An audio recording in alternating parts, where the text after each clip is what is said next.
Artemis 2 mission is a test mission of the Orion space capsule. Artemis 2 will be the first time we put humans on this rocket. We're going back to the moon because it's the next step in our journey to Mars. We were always going to the moon. Pushing ourselves to explore is just core to who we are. That's a part of being a human. And liftoff! We shall return. Continuing to test out every bit of Orion. Coming back to Earth, 7 miles a second. When humanity sets big goals, we can bring together genius from around the world. You have the best people on planet Earth putting this vehicle together. That's what's up. To innovate for the benefit of humanity and to inspire the world through discovery.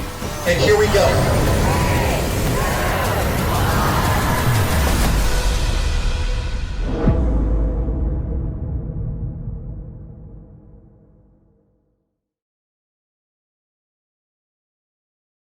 Packing for a journey to the moon is kind of like any other road trip. You need clothes, food, a map, your favorite toy. Really. Except this toy has a job to do up there because this is a zero-gravity indicator. While not a scientific instrument, this safe and soft object tells the strapped-in astronauts that they've reached weightlessness. For Artemis 2, the crew wanted a one-of-a-kind ZGI, so we asked you to come up with it.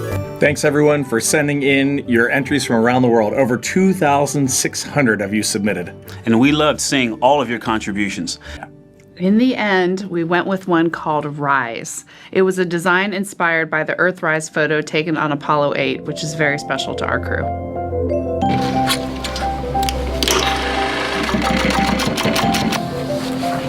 With the winner chosen, next came the task of bringing it to life, here in the Thermal Blanket Lab at NASA's Goddard Space Flight Center. This lab specializes in custom materials to protect sensitive spacecraft equipment and is perfect for creating a ZGI that meets the rigorous safety standards of NASA. Rise ZGI doll. All I have left to do is to close the opening here and hand sew the hat on, make sure its stuffing is stuffed in there, and we have our pocket here for the SD card. And on that tiny SD card will be millions of names submitted to virtually join the crew aboard Orion.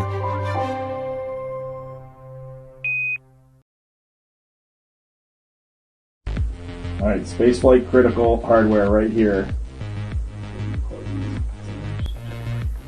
That's a lot of names. Every single name is in there. Thanks for flying with us, guys. My nieces and nephews are on that card. Oh, that's awesome. All right, you guys ready to zip it up? Let's do it. All right.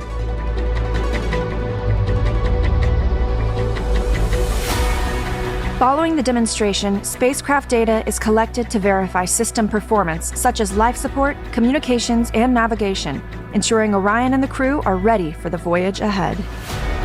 About 23 hours later, Orion's service module performs the Translunar Injection Burn, or TLI, pushing Orion out of Earth orbit and on an approximately 4-day trip to the moon.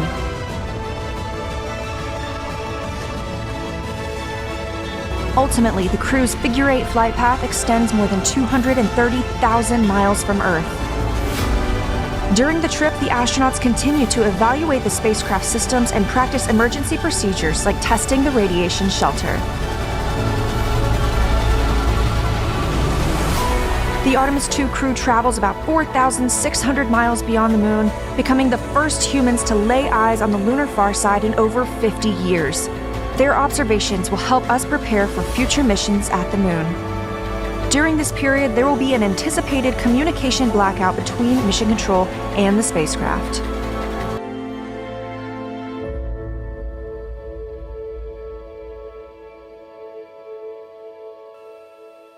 Throughout the Artemis 2 mission, astronaut voice, images, video, and vital mission data must traverse thousands of miles, carried on signals from NASA's powerful communications systems, the Near Space Network and the Deep Space Network. Let's learn a little bit more.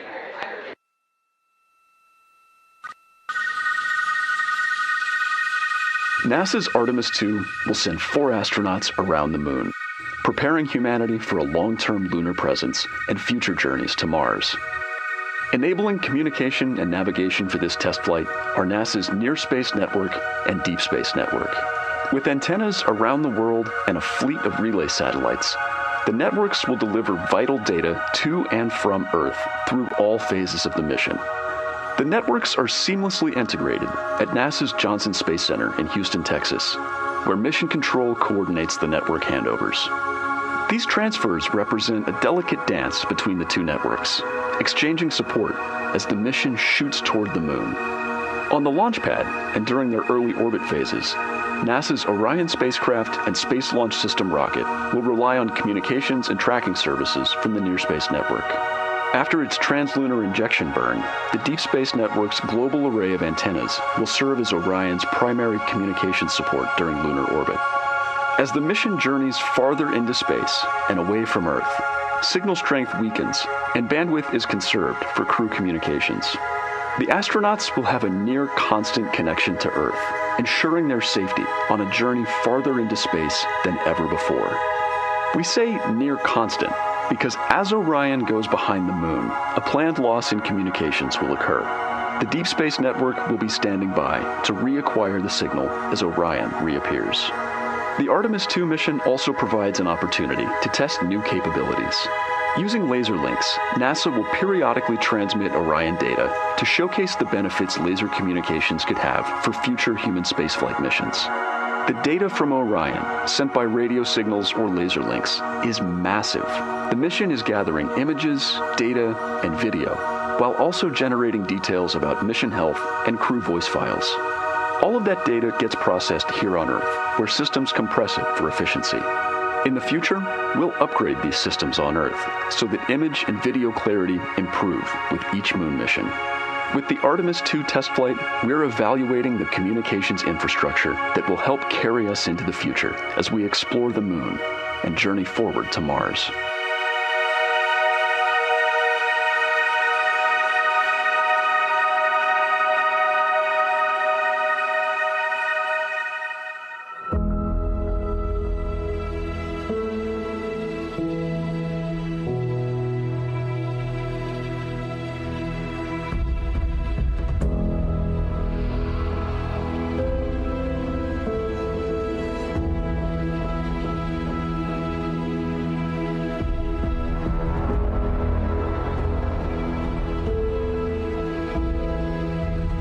Being a little kid lying in bed at night and just looking out at the moon and whatever phase it was in, and I was thinking, man, my friends that live like 20 miles away, they can probably look out and see that same exact moon.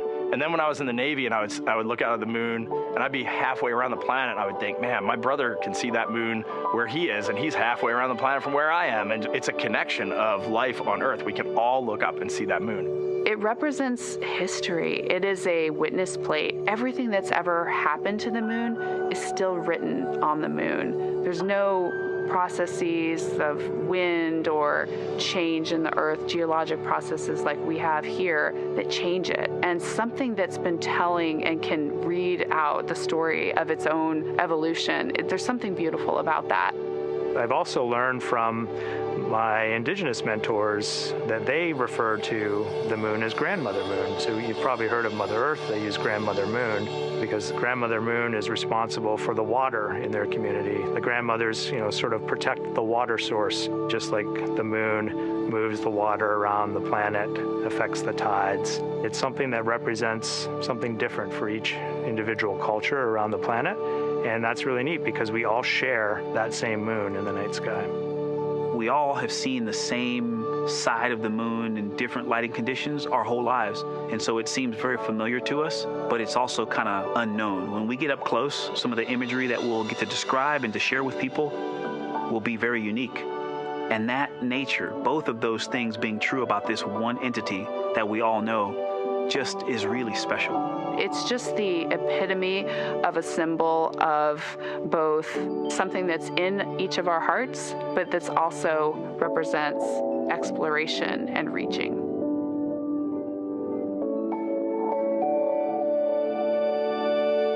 So the most exciting thing to me about Artemis 2 is just the return to the moon. We haven't been there in 50 years. Human eyes are going to see parts of the moon that haven't been seen by anyone before. It also recommits us to exploring the solar system in a way that we haven't in a long time. And I think it provides an opportunity for younger generations to understand the excitement of doing that kind of exploration. Artemis is our return to the moon after 50 years. The emphasis of Artemis is going to be, first of all, science, but second of all, learning to sustain a presence on another world. First on the moon, but we're hoping that that's a stepping stone to Mars and other destinations in the solar system eventually. Artemis 2 will be a flyby mission. It's not going to land. We're testing all of the technology that we've created for flying to the moon since Apollo. A lot of systems have been modernized, and we need to make sure that all of those work. The astronauts will be looking out the window at parts of the moon that have never been seen by human eyes before. They will be flying by the moon at an altitude that's much higher than Apollo's orbits. And so they will see the entire disk of the moon, including areas that are closer to both the North and South Pole that astronauts from Apollo never saw. All of that depends on the lighting, which we really won't know until launch day, but we can practice with different lighting scenarios. It's hard for people to sort of picture that in their mind. If you can make a visualization of it, show them a movie, that helps everybody choose the targets and also practice aiming at those targets. The astronauts have actually been looking at these visualizations through the lens of the camera and practicing aiming at the various targets.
As the crew returns from the far side of the moon, Orion is drawn home by Earth's gravity in a free return trajectory, ensuring a fuel-efficient 4-day trip.